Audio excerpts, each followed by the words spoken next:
Se jeter du haut d'un mât de 18 mètres, retenu par une simple corde attachée à la ceinture, un rituel que les enfants de Papantla au Mexique perpétuent avec fierté.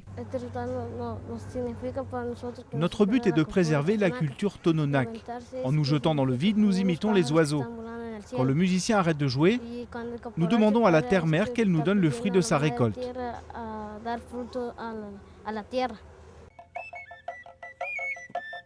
Cette école d'un genre à part forme les hommes-oiseaux de Papantla qui font partie de la tradition autochtone de l'état de Veracruz au sud-est du pays. Nous avons ouvert cette école parce que nous savions que cette culture était menacée. Le rite de ces Indiens Totonac a une profonde signification spirituelle qui allie le temps et l'espace. Selon eux, le rituel est source de sentiments et de rêves. C'est comme un oiseau qui apprend à voler. La cérémonie des hommes-oiseaux de Papantla a été inscrite début octobre au patrimoine mondial immatériel de l'UNESCO, une initiative qui devrait donner davantage de visibilité au peuple indigène du Mexique. Autrefois, cette cérémonie avait lieu une seule fois par an, à l'époque de la sécheresse.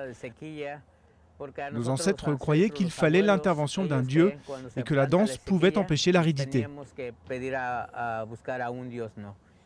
Pendant la cérémonie, 4 adultes se lancent de 30 mètres de haut et tournent 13 fois autour du mât, autant que de mois dans le calendrier maya. Au sommet du mât, le musicien fait face aux 4 points cardinaux, représentés par les 4 oiseaux. Ils symbolisent le soleil entouré des étoiles. À Papantla, on se réjouit que cet exercice périlleux, vieux de plusieurs siècles, soit désormais reconnu mondialement. Avant, les gens ne faisaient pas vraiment attention aux hommes-oiseaux de Papantla. Cette reconnaissance de l'UNESCO, c'est un don extrêmement précieux pour nous.